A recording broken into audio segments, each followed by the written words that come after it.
Intern ফিজিওথেরাপিস্টদের ভাতা প্রদানের দাবিতে জাতীয় অর্থোপেডিক হাসপাতাল ও পুনর্বাসন কেন্দ্র নিটোর পরিচালকের কার্যালয়ে অবস্থান কর্মসূচি পালন করেছে ফিজিওথেরাপিস্ট শিক্ষার্থীরা বলেন, দিনের পর দিন তাদের দাবি পূরণের আশ্বাস দেওয়া হলেও কেউই তা বাস্তবায়ন করছে না। তাই শিক্ষার্থীরা বাধ্য হয়ে পরিচালকের কার্যালয়ে অবস্থান কর্মসূচি পালন করছে। ইন্টার্ন ভাতা না দেওয়া পর্যন্তই এই আন্দোলন চালিয়ে যাবার কথা জানান বিক্ষুব্ধরা। এ সময় নিটোর পরিচালক প্রফেসর ডাক্তার মোহাম্মদ আবুল কেনান বলেন, শিক্ষার্থীদের দাবির বিষয় কর্তৃপক্ষকে জানানো হবে। আমরা আবেদন জানাই আসছি যেন আমাদের ইন্টার্ন ভাতার ব্যবস্থা করা হয়, কিন্তু কর্তৃপক্ষ বারবার আমাদেরকে ঘুরাইছে, কোনো ব্যবস্থা তারা নেন নাই। আমরা অধিদপ্তরে খোঁজ নিয়ে জেনেছি যে আমাদের এই কোর্সটা সরকারিভাবে পরিচালনা হয় না, সরকার থেকে অনুমতি নিয়ে নিটোর কর্তৃপক্ষ তাদের মতো করে পরিচালনা করে। এই জন্য সরকারিভাবে কোনো ফান্ড আমাদের জন্য বরাদ্দ হবে না। কিন্তু আমাদের নিটোর কর্তৃপক্ষের নিটোরের ফিজিওথেরাপির একটা ফান্ড আছে, যেখান থেকে চাইলে সেই ফান্ডে এখন 97 লক্ষ টাকা আছে, যেটা গতকালকে 98 লক্ষ টাকা ছিল। সেখান থেকে চাইলে একটা প্ল্যান করে আমাদেরকে এই মুহূর্তে ন্যূনতম পরিমাণ একটা টাকা দিয়ে হলেও ইন্টার্ন ভাতা দেওয়া সম্ভব। আমাদের এই বয়সে এসে ইন্টার্ন করতে হচ্ছে বিনামূল্যে, যেটা একদম অন্যায়, বৈষম্যের শিকার আমরা। আমার বয়স এখন 27 বছর, এসে আমাকে 1 বছর ইন্টার্নি করতে হচ্ছে 8টা থেকে 2টা পর্যন্ত, কিন্তু সেটা বিনামূল্যে। নিটোর কর্তৃপক্ষ চাইলেই এই ফান্ড থেকে আমাদেরকে দিতে পারে, কিন্তু তারা কোনোভাবেই সেখান থেকে দিতে চায় না। শুধুমাত্র এমন না যে সবাই আমাদের বলছে যে আমরা রিসেন্ট গিয়েছি আর কি আন্দোলনে, কিন্তু আমাদের কিন্তু এই আন্দোলনটা 30 বছর ধরে চলতেছে। আমাদের প্রিভিয়াস যারা সিনিয়ররা ছিল তারা কিন্তু অলরেডি আন্দোলন করেছে, কিন্তু যখন তারা পায়নি, এভাবে না পাওয়ার জন্য এভাবে কিন্তু আস্তে আস্তে এখন আমরা পাচ্ছি না। এই জন্যই আমরা এখন আপনাদের সামনে বসেছি। আমাদের ডিউটি টাইমটা হচ্ছে 8টা থেকে 2টা পর্যন্ত, ননস্টপ আমাদের ইনডোর আছে, আউটডোর আছে, সব জায়গায় আমাদের পেশেন্ট দেখতে হয়। তাদেরকে আমরা যে হেল্পটা করি, সেই হেল্পটা করব কিভাবে যদি আমরা সেটার কোনো মূল্য না পাই? আমরা এত কষ্ট করে, আমরা যারা MBBS পড়ে তাদের থেকে কিন্তু আমাদের সাবজেক্ট বেশি, আমাদের কষ্ট বেশি। আমি ভর্তি হয়েছি 2019-এ, আমার সেশন 18-19। এখন আমি পাশ করে বের হচ্ছি 2024-এ। আমার সার্টিফিকেটে 25-এ, আমার সার্টিফিকেটে লেখা 23-এ পাশ করা, কিন্তু আসলে কিন্তু আমি 25-এ বের হচ্ছি।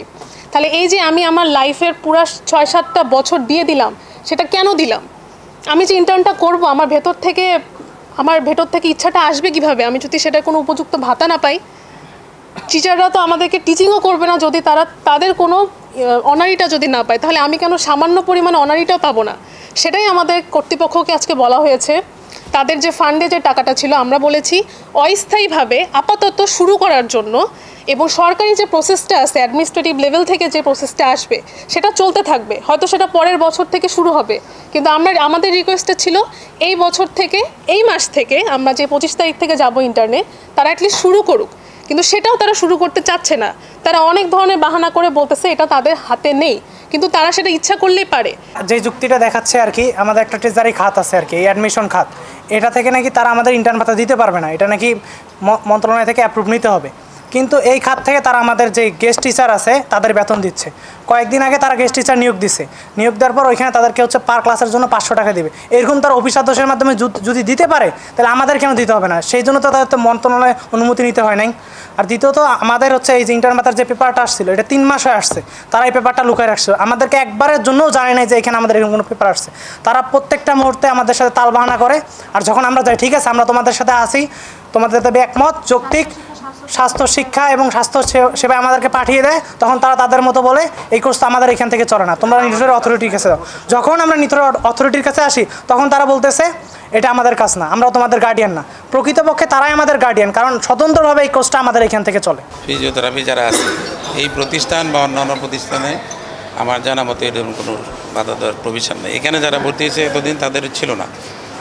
এখন প্রশ্ন হচ্ছে যে এই নতুন করে দিতে হইলে এটি তো ওরকম অনুমোদনের প্রশ্ন আসবে বা সরকারি একটা সিদ্ধান্তের বিষয় যে ফিজিওথেরাপিদেরকে দিবে কি দিবে না।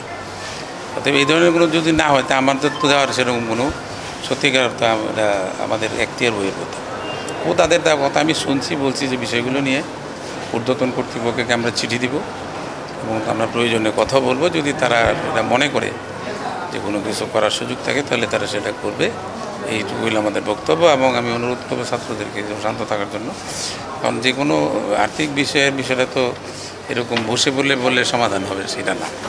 মন্ত্রণালয়ের যে চিঠিতে আসছে, সেই চিঠিটা হলো হাসপাতাল ডিরেক্টর উনি স্বাস্থ্য অধিদপ্তরের শিক্ষার মহাপরিচালককে চিঠি দিয়েছেন। সেই চিঠিতে উনি বলছেন যে তার বিষয়ে করা যায়, এর একটা অনুলিপি আমাকে দিয়েছেন অবগতি হওয়ার জন্য। এটা আমাদের প্রতি কোনো নির্দেশনা বা এটা বাস্তবায়নের জন্য নয়। তারা হয়তো চিঠিটা হয়তো যেহেতু ছাত্র মানুষ হয়তো অতটা বুঝতে পারে নাই।